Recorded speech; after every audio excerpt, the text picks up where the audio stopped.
E aí, alunos, aqui é a professora Elana, aluna de português, e hoje eu vou fazer com vocês a explicação da primeira sequência digital de atividades de língua portuguesa do CAED, do 8º ano do ensino fundamental. Por se tratar de uma prova que vocês têm que fazer, esse vídeo ele não tem as respostas, ele tem apenas a explicação. Se você precisa de outros materiais, dá uma olhadinha na descrição que tem muitas playlists com vários vídeos que eu já gravei que podem te ajudar. Se você precisa de conteúdo de matemática e de física, dá uma olhadinha no canal do professor Colombo, o Exatas 1000, que lá tem muita coisa bacana. Se esse vídeo te ajudar, deixa o seu like, porque ele ajuda muito na divulgação do canal. Se inscreva e ative o sininho para não perder as notificações. Me siga nas redes sociais, é tudo Lana B. Poloni. Então, bora lá! 1. Leia o texto abaixo. Come, meu filho. O mundo parece chato, mas eu sei que não é. Sabe por que parece chato? Porque sempre que a gente olha, o céu está em cima, nunca está embaixo, nunca está de lado. Eu sei que o mundo é redondo porque disseram, mas só ia parecer redondo se a gente olhasse e às vezes o céu estivesse lá embaixo. Eu sei que é redondo, mas para mim é chato. Mas Ronaldo só sabe que o mundo é redondo. Para ele não parece chato. Porque eu estive em muitos países e vi que nos Estados Unidos o céu também é em cima. Por isso o mundo parecia todo reto para mim. Mas Ronaldo nunca saiu do Brasil e pode pensar que só aqui é que o céu é lá em cima, que nos outros lugares não é chato, que só é chato no Brasil, que nos outros lugares que ele não viu, vai arredondando. Quando dizem para ele, é só acreditar. Para ele nada precisa parecer. Você prefere prato fundo ou prato chato, mamãe? Chato, raso, quer dizer. Eu também. No fundo, parece que cabe mais, mas é só para o fundo. No chato, cabe para os lados e a gente vê logo tudo que tem. Pepino não parece irreal? Irreal. Por que você acha? Se diz assim. Não, por que é que você também achou que pepino parece irreal? Eu também. A gente olha e vê um pouco do outro lado. É cheio de desenho bem igual, é frio na boca, faz barulho de um pouco de vidro quando se mastiga. Você não acha que pepino parece inventado? Parece. Onde foi inventado o feijão com arroz? Aqui. Ou no árabe, igual que Pedrinho disse de outra coisa? Aqui. Na sorveteria Gatão, o sorvete é bom porque tem gosto igual da cor. Para você, carne tem gosto de carne? Às vezes. Duvido, só quero ver. Da carne pendurada no açougue? Não. E nem da carne que a gente fala. Não tem gosto de quando você diz que carne tem vitamina. Não fala tanto, come. Mas você está olhando desse jeito para mim, mas não é para comer, é porque você está gostando muito de mim. Adivinhei ou errei? Adivinhou. Come, Paulinho. Você só pensa nisso. Eu falei muito para você não pensar só em comida, mas você vai e não esquece. Quais são os personagens que participam do diálogo desse texto? Ronaldo e Paulinho, Ronaldo e Pedrinho, um menino e seus amigos, um menino e sua mãe.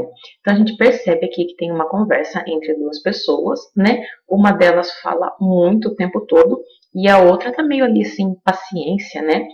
E, enfim, e aí a gente tem um nome aqui, né, que é Paulinho, então uma das pessoas está falando com ele, né, e depois a gente tem um outro nome aqui em cima, que é, deixa eu achar, Ronaldo, né, então o menino ele está falando tal, e aí ele fala do Ronaldo, mas o Ronaldo não está participando do diálogo, ele só é mencionado.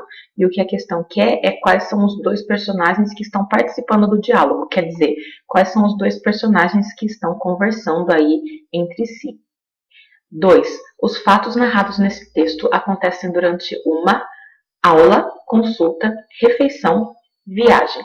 Então, aqui ele quer saber em que momento está acontecendo, né, o que tem ali nesse texto. Então, assim, em nenhum momento do texto ele disse de maneira explícita, de maneira clara, assim, direta, que foi numa aula, numa consulta, numa refeição ou numa viagem. Vocês não vão encontrar essa informação no texto.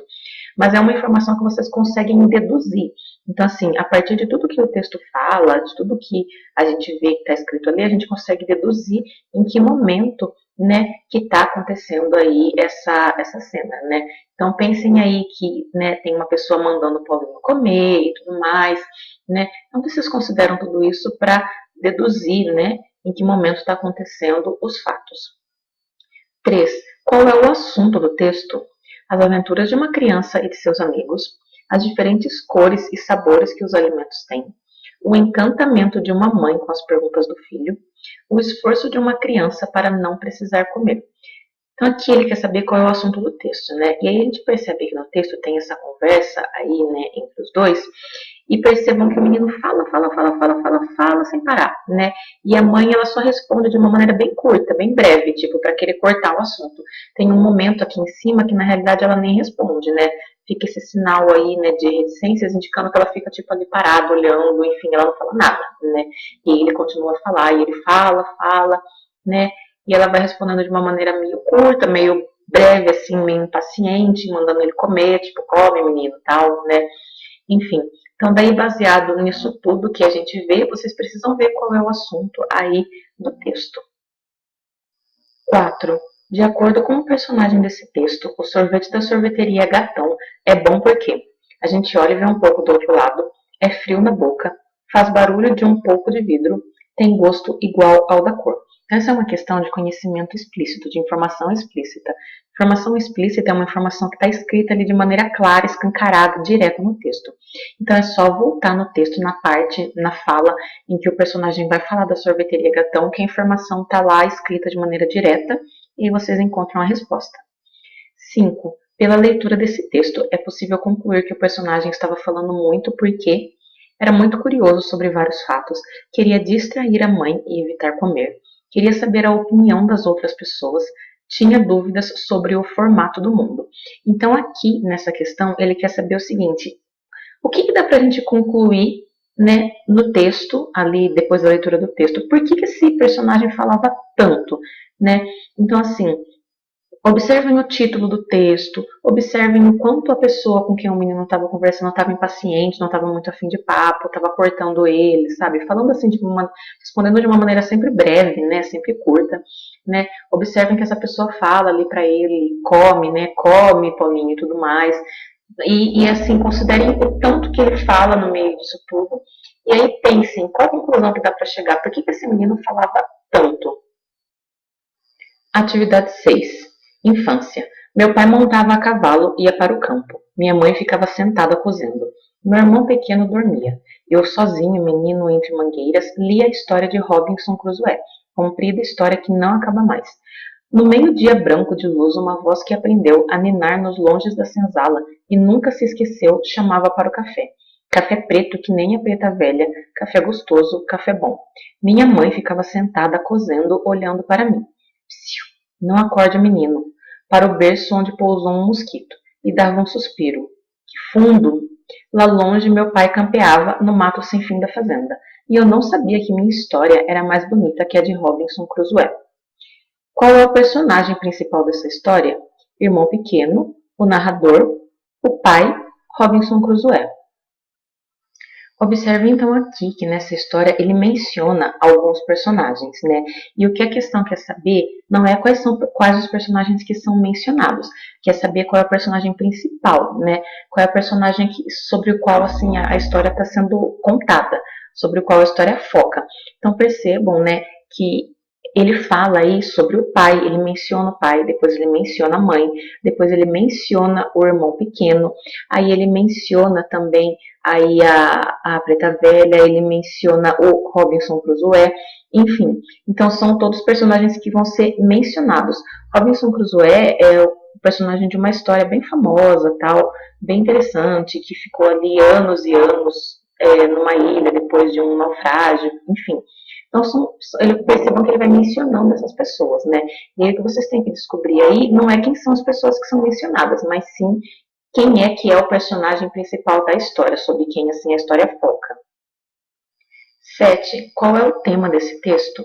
A vida no campo, a rotina de uma família, as histórias de Robinson Crusoe, as memórias de infância. Então percebam aí que nesse texto, né, a gente tem aí várias coisas que o personagem ele vai falando, né, de quando ele era criança, o que o pai fazia, o que a mãe fazia, né, fala sobre o café, fala sobre a mãe costurando, o pai a cavalo, né, fala sobre o pai cuidando ali do mato, né, e no final ele fala que a história dele era mais bonita que a de Robinson Crusoe. Então são lembranças que ele tem ali, né. Observem também o título, que se chama Infância, e considerando tudo isso, vocês têm que descobrir qual é o tema, né, qual é o assunto principal aí do texto. 8. Na segunda estrofe desse texto, a metáfora meio-dia branco de luz tem o sentido de um dia com chuva forte, um dia com nuvens brancas, um dia de paz, um dia claro. Então aqui ele deu uma metáfora, né? Meio dia branco de luz, e ele quer saber o sentido, o que ela está expressando. Então percebam, né, que ele está falando branco e de luz, né?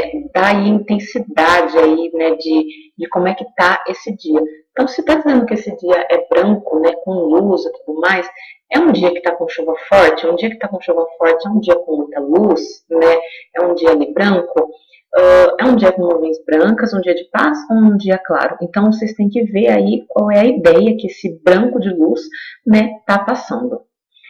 9. Hipérbole é uma figura de linguagem que se caracteriza pelo exagero de ideias. Em qual dos trechos desse texto essa figura de linguagem é usada?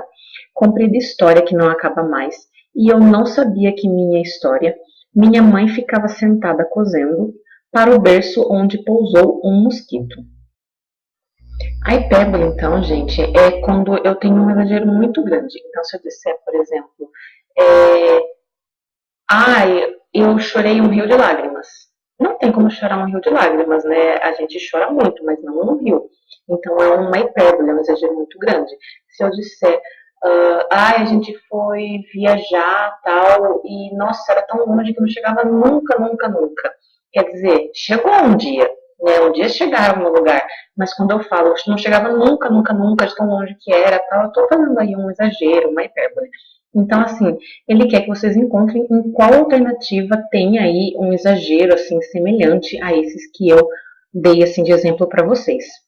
10. Nesse texto, qual é o sentimento do eu lírico em relação à sua infância? Angústia, encantamento, revolta, tristeza, né? Então vocês têm que ver de que maneira que o lírico está aí se lembrando da infância dele. Ele está lembrando com angústia, assim, tipo, angustiado, pensando em tudo isso, com encantamento, né? Ele fica encantado de lembrar das coisas boas que ele viveu quando era criança, com revolta, assim, bravo por causa de qualquer coisa, né? Ou com tristeza. Então vocês têm que perceber qual é o sentimento que ele tem quando ele lembra aí dos momentos bacanas, enfim, aí que ele viveu quando era criança. 11. Leia o texto abaixo, sem enfeite nenhum.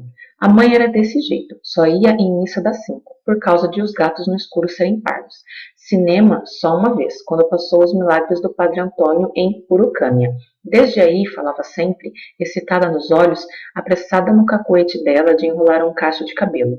Se eu fosse lá, quem sabe? Sofria palpitação e tonteira. Lembro dela caindo na beira do tanque, o vulto dobrado em arco, gente afobada em volta, cheiro de alcânfor. Quando comecei a empinar as blusas com o estufadinho dos peitos, o pai chegou para almoçar, estudando o terreno, e anunciou com a voz que fazia nessas ocasiões, meio saliente. Companheiro meu tá vendendo um reloginho que é uma gracinha, pulseirinha de cromo. Danado de bom para do Carmo. Ela foi logo emendando. Tristeza, relógio de pulso e vestido de bolero. Nem bolero ela falou direito de tanta antipatia. Foi água na fervura minha e do pai. Vivia repetindo que era a graça de Deus se a gente fosse tudo para um convento e várias vezes por dia era isto. Meu Jesus, misericórdia. A senhora tá triste, mãe? Eu falava. Não, tô só pedindo a Deus para ter dó de nós. Tinha muito medo da morte repentina e para se livrar dela, fazia as 9 primeiras sextas-feiras emendadas. De defunto não tinha medo, só de gente viva, conforme dizia. Agora, da perdição eterna, tinha horror, para ela e para os outros. Era a mulher mais difícil, a mãe. Difícil, assim, de ser agradada. Gostava que eu tirasse só 10 em primeiro lugar. Para essas coisas não poupava. Era pasta de primeira, caixa com 12 lápis e uniforme mandado plissar. Acho mesmo que meia razão ela teve no caso do relógio. Luxo bobo, para quem só tinha um vestido de sair.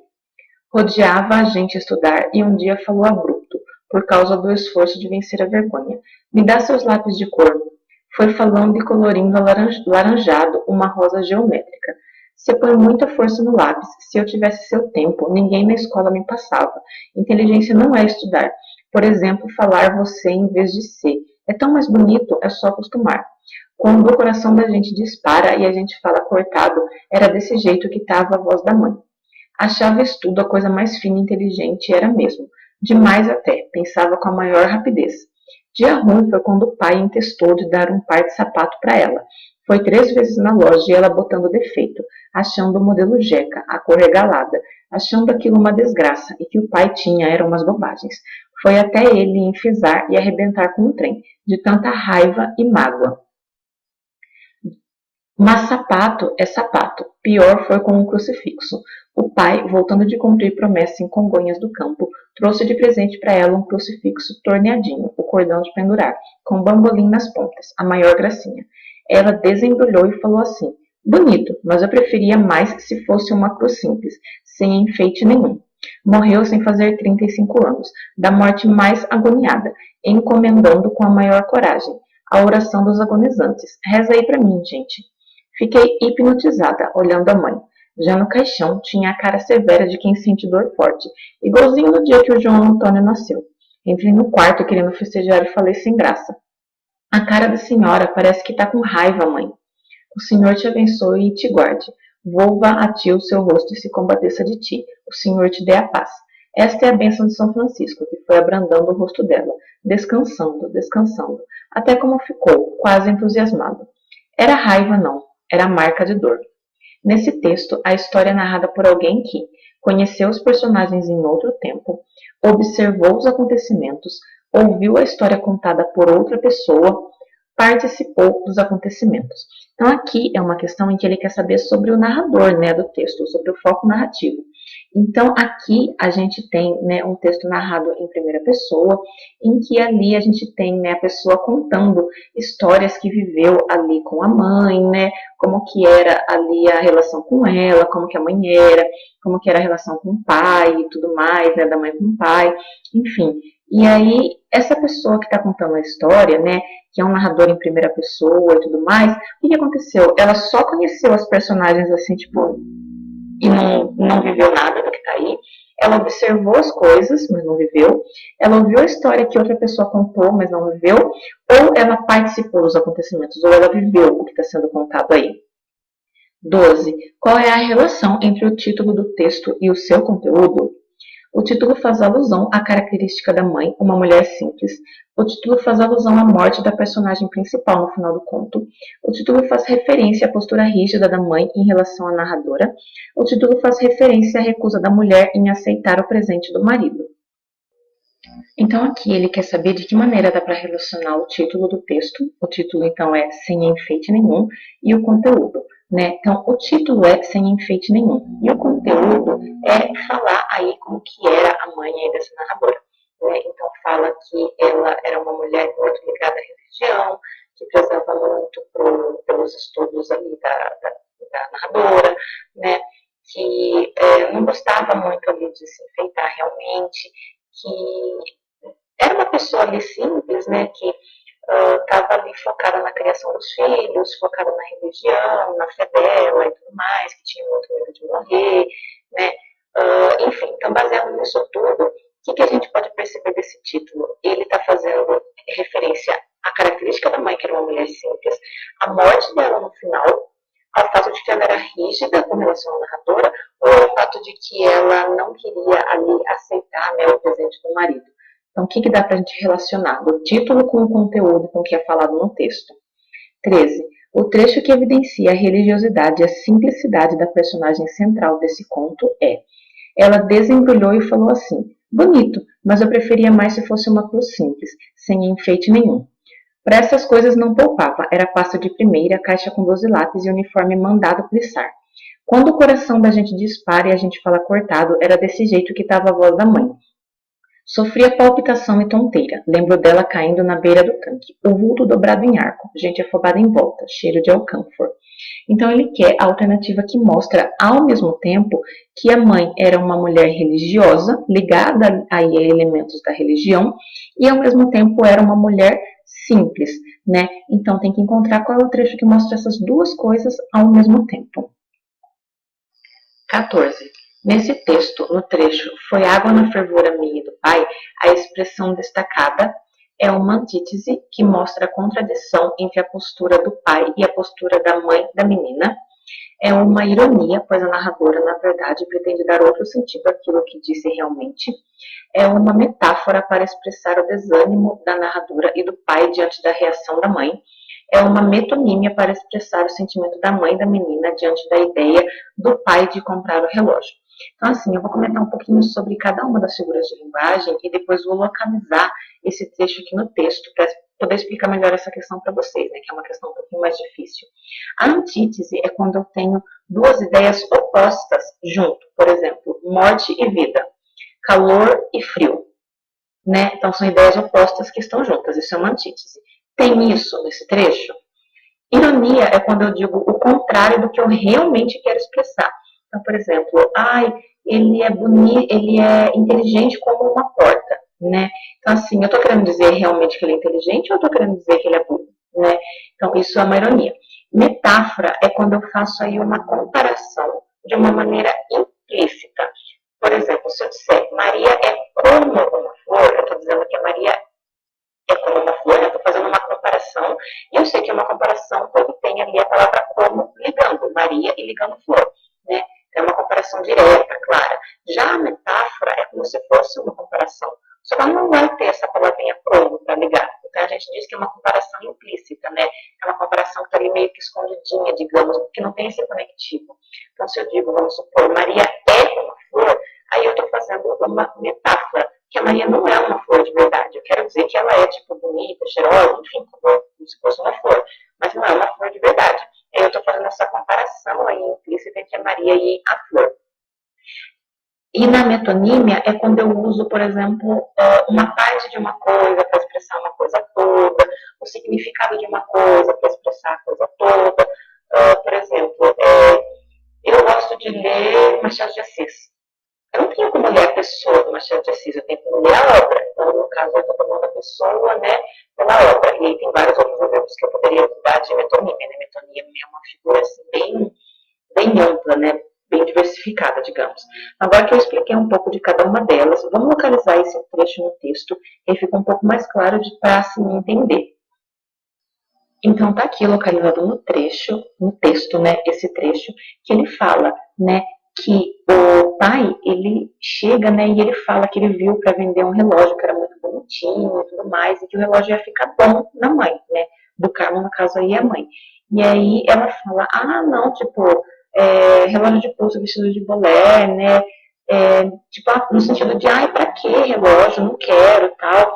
E logo depois disso que ele fala, foi água na fervura minha do pai, tipo, como se ela tivesse jogado água na fervura dela e do pai, né? Então, baseado nisso, o que vocês conseguem entender, né, um pouco melhor aqui, né, qual a figura de linguagem que tem nesse trecho e o que ela está expressando aí, né, dentro do contexto ali do texto. Então, considerem o que eu expliquei sobre cada figura de linguagem e considerem muito também o trecho do texto, né, em que essa expressão está localizada. 15. Nesse texto, no trecho, você põe muita força no lápis. Se eu tivesse seu tempo, ninguém na escola me passava. Inteligência não é estudar. Por exemplo, falar você em vez de ser. É tão mais bonito, é só acostumar. Quando o coração da gente dispara e a gente fala, coitado, era desse jeito que estava a voz da mãe. A linguagem utilizada pela autora apresenta marcas da oralidade para caracterizar os personagens do conto como pessoas simples, apresenta marcas da oralidade para criticar o modo de falar das personagens, pessoas com pouco grau de instrução, é casual, pois ela está narrando em primeira pessoa os fatos e diálogos entre as personagens, utiliza a abreviatura de palavras para dar agilidade ao diálogo entre as personagens do texto. Então aqui, né, a gente tem um trecho e dentro dele a gente pode destacar algumas palavras como ser, como por exemplo tava, até tá em itálico, né, aqui. Então assim, já tá meio que destacado. E aí, marcas de oralidade, então, são aquelas expressões que são típicas da fala. Então, por exemplo, se eu for escrever um texto ali formal e tudo mais, eu vou escrever estava, eu vou escrever você. Agora, na hora que a gente vai falar, né, no dia a dia, na fala, na oralidade, a gente usa ser, estava, tô, né, e assim por diante, né, que são, assim, características realmente da oralidade, da fala. E aí, ele quer saber o seguinte, né, a linguagem utilizada pela autora, né, ele quer que você responda sobre a linguagem que a autora utilizou. Então, é uma linguagem que tem marcas de oralidade para mostrar que as personagens são simples, que tem marcas de oralidade para mostrar que, para criticar o modo delas falarem, né, que Depois aqui que é casual, porque está narrando em primeira pessoa os fatos e os diálogos entre os personagens, ou que utiliza essa abreviatura para dar agilidade entre as personagens. Então, vocês têm que considerar, né, essas marcas que estão aqui, considerar todo o contexto também, né, do texto inteiro, para daí encontrar a resposta. Atividade 16. Texto 1. Navio negreiro. Castro Alves. Estamos em pleno mar. Doudo no espaço. Brinco no ar. Dourada borboleta. E as vagas após ele correm. Cansam como turba de infantes inquieta. Estamos em pleno mar. Do firmamento os astros saltam como espumas de ouro. O mar em troca acende as ardentias. Constelações do líquido tesouro. Estamos em pleno mar. Dois infinitos ali se estreitam num abraço insano. Azuis, dourados, plácidos, sublimes. Qual dos dous é o céu? Qual o oceano? Estamos em pleno mar, abrindo as veias ao quente arfar das gerações marinhas. Veleiro brigue corre a flor dos mares, como roçam na vaga as andorinhas. Texto 2. Navio negreiro, sling imografia. Estamos em pleno mar, embarcações de ferro e aço, onde pessoas disputam palmo a palmo por um espaço, nesse imenso rio negro de piche e asfalto. Cristo observa tudo calado, de braços abertos lá do alto, onde a lei do silêncio impede que ecoe o grito do morro, dos poetas em barracos sem fogo, que clamam por socorro, homens de pele escura, sem sobrenome importante, filhos de reis e rainhas de uma terra tão distante. O mar separa o Brasil da África, um rio separa as periferias das mansões de magnatas. Uniformes diferenciam funcionários de patrões. A cor denuncia vítimas antigas de explorações, trazidos em porões e navios negreiros, tratados como animais, vendidos a fazendeiros, vivendo em cativeiros, negociados como mercadoria, enriquecendo a classe nobre, hoje chamada burguesia. Deixou para trás dialetos e crença, caçados, mortos e açoitados quem tentou resistência, tratados como gado, sem direito à educação. Emudeceram seus tambores, amaldiçoaram sua religião. Alguns morreram de fome, de sede e de frio, corpo magro, cheio de marcas e o estômago vazio. Me diz, quem são os heróis e quem são os bandidos? Quem merece honra? Quem merece ser punido? Quem lutou por liberdade na história foi esquecido, sem status, sem monumentos, só barracos foram erguidos. Comparando esses textos, é possível afirmar que eles têm em comum a forma de organização dos versos, a linguagem empregada, o tema abordado, o tipo de métrica utilizada. Então, antes de comparar os dois textos, eu vou explicar bem rapidamente o que é métrica. Não dá aqui para eu fazer uma explicação muito longa sobre o que é métrica, porque senão assim foge um pouco o vídeo vai ficar muito longo, né? Assim, mas um poema com métrica, ele é um poema que na hora que você termina, quando você olha para ele fica meio que quadradinho, com os versos tudo mais ou menos do mesmo tamanho, né? Resumindo bastante a ideia de métrica. E um poema sem métrica não vai ter ali os versos todos do mesmo tamanho, né? Então percebam que aqui nesse segundo poema eu tenho um verso muito longo e aqui um verso muito curto. Então dá para dizer que ele tem métrica, se os versos têm tamanhos ali tão diferentes? Enfim, aí comparando os textos a gente vê que o primeiro se chama Navio Negreiro, foi escrito pelo Castro Alves. O Castro Alves foi um poeta ali que escreveu muitos poemas, né, a respeito ali da questão da escravidão, criticando realmente a questão da escravidão, né, e ele escreveu esse poema primeiro. Esse poema é mais antigo. Percebam até que a linguagem é uma linguagem mais antiga, né? Esse doido aqui é doido, né? Só que a gente não fala mais doido. Hoje a gente fala doido. E assim por diante, né? Dous é uma forma antiga de dois e assim por diante. Então, o poema mais antigo foi escrito primeiro. Aí depois a gente tem esse texto 2 aqui com uma linguagem mais atual, mais moderna, né? Que foi escrito depois e que se chama também Navio Negreiro, mas percebam que foi escrito por outra pessoa, né? Se chama Sling Imografia. Então, ele está fazendo uma referência muito clara ao texto 1. Quando ele fala Navio Negreiro, ele está fazendo uma referência ao texto 1, que é do Castro Alves, né? Mas percebam que a pegada aqui é outra, né? O ritmo é outro, a linguagem é uma linguagem mais atual, enfim. Também comparando esses dois textos, esse aqui está falando também, né? Está mencionando aí a questão aí da escravidão, está criticando, falando sobre a desumanização da escravidão, sobre as consequências que a gente tem como sociedade, né, desse período da escravidão. Enfim, quando a gente compara os dois textos, o que a gente vê que eles têm em comum? Né? É o modo como os versos estão organizados, é a linguagem usada, é o tema abordado ou é a métrica? 17. Qual verso do texto 1 apresenta uma atribuição de características humanas, personificação a um elemento da natureza? Brinco luar, dourada borboleta. Estamos em pleno mar, do firmamento. Qual dos dous é o céu?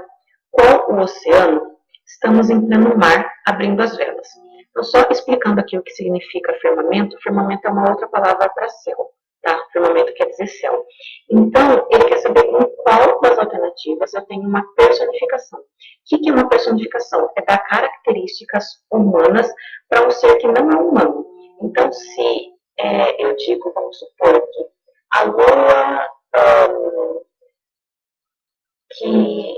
o céu chora a sua falta, né? O céu chora, o céu não chora, quem chora é ser humano. Então, quando eu digo que o céu chora, eu estou dando ali uma característica humana, né, para o céu, personificando. Eu posso fazer isso com elementos da natureza, com animais, com objetos, né? Eu posso personificar características humanas para elementos que não são humanos. E aí vocês têm que descobrir em qual dessas alternativas ele está fazendo isso, assim como nos exemplos, no exemplo que eu dei. 18. O texto 2 foi escrito mais de 150 anos depois do texto 1. As referências ao texto 1 presentes no texto 2 têm o objetivo de mostrar que a escravidão é um tema relacionado ao passado do povo brasileiro, a evolução natural da sociedade leva à superação de seus problemas, o drama da escravidão, retratado no texto 1, permanece na sociedade atual, os temas trazidos pelo texto 2 têm origem na sociedade atual. Então, aqui ele está afirmando que o texto 2 está fazendo uma referência ao texto 1. Olha o que ele fala, que foi escrito 150 anos depois, né? Mas que está fazendo referências aí ao texto 1. E ele quer saber, né, o que essas referências que o texto 2 faz ao texto 1, o que elas querem mostrar, né? Então, vamos voltar um pouquinho para o texto 2, né, e vamos analisar ele. Ele começa falando, né, a respeito, até o comecinho aqui, quando ele fala estamos em pleno mar, né, uma referência ao texto anterior, enfim. Quando ele vai falando, ele começa aqui falando a respeito dos escravos vindo ali, né, nos navios, né, dos escravos que foram ali sequestrados, né, roubados, digamos, da terra onde eles viviam, na África, começa mostrando eles vindo para o Brasil. E aí fala que, e depois ele começa a relacionar a questão da escravidão com o que a gente tem no país hoje, né? Então ele vai relacionar a escravidão com as pessoas negras que estão nos barracos no morro, né?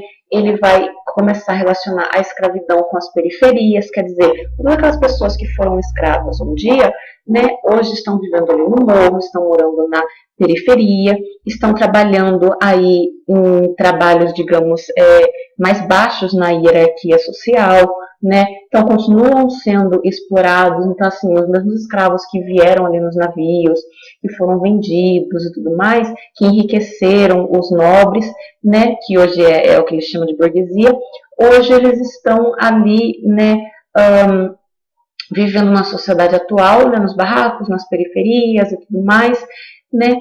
E, enfim, que não tem nenhuma estátua, não tem nenhum monumento para eles e que só sobrou realmente os barracos, né? Então, tipo, de tudo que eles conseguiram erguer, né? Depois de toda a luta deles por liberdade e tudo mais, o que eles conseguiram erguer, mas basicamente aí foram os barracos onde eles vivem na periferia, que não conseguiram estátuas, que não conseguiram monumentos, enfim. Então ele vai falando da escravidão e das consequências que ela tem para a sociedade atual, né? Tipo, que o problema da escravidão causa problemas ainda hoje na sociedade brasileira. Enfim, então baseado nisso tudo, nessa análise, né, vocês têm que encontrar aí o que essas referências do texto 2, né, que o texto 2 faz ao texto 1, o que elas mostram, né? Então é um trabalho aí mais de analisar o poema do que de analisar as referências em si. 19. No texto 1, nos versos estamos em pleno mar, embarcações de ferro e aço, onde pessoas disputam palmo a palmo por um espaço, nesse imenso rio negro de piche e asfalto. Cristo observa tudo calado, de braços abertos lá do alto, onde a lei do silêncio impede que ecoe o grito do morro. É demarcado o lugar onde os fatos narrados acontecem, o tempo em que os fatos narrados acontecem, os narradores que dizem sobre os fatos narrados, os personagens que vivem os fatos narrados. Então, aqui na questão 19, ele quer saber o que está sendo marcado aí nesse trecho. Então, ele está falando onde eles estão, né? onde as pessoas estão disputando por um espaço, porque os escravos eles ficavam todos amontoados em um porão, assim, não tinha espaço não para se mover. Ele fala do rio onde eles estão, né? Ele fala de Cristo que está com os braços abertos lá do alto, né? Ali no lugar onde eles estão, e que nesse lugar, né, onde eles estão, a lei do silêncio ali impede que ecoe o grito do morro, enfim. Então, o que está sendo marcado aqui? Um lugar, um tempo, né? Há uma marcação sobre os narradores ou sobre os personagens? 20. No texto 1, na expressão destacada no verso, onde pessoas disputam palmo a palmo por um espaço, a figura de linguagem metonímia foi usada para destacar que as pessoas brigavam no local, indicar que as pessoas se seguravam umas nas outras, mostrar a falta de luz no local, reforçar a falta de espaço no local. Então ele quer saber o que essa figura de linguagem metonímia, que está aqui, né, palmo a palmo, o que ela está indicando. Né? Então lembrem do que eu comentei agora mesmo na questão anterior, que os escravos eles vinham nos navios, né? Eles eram sequestrados, roubados ali do lugar onde eles viviam, na África, né? E aí eles eram enfiados ali no navio, num porão, né? E eles ficavam lá tudo amontoados e ficavam ali nessa situação até chegar. Então, o que essa expressão palmo a palmo está indicando? Que as pessoas brigavam, que elas ficavam se segurando umas nas outras, que elas estavam num lugar sem luz ou que elas não tinham espaço no local. Então, é só indicar aí o que a expressão está mostrando, né? Bom, eu espero que esse vídeo tenha te ajudado. Se ele te ajudou, não esquece de deixar aquele like para ajudar também o canal e de compartilhar com os seus amigos. Se inscreva também se você gostou para ficar por dentro dos próximos que vão vir. É isso, até a próxima e tchau, tchau!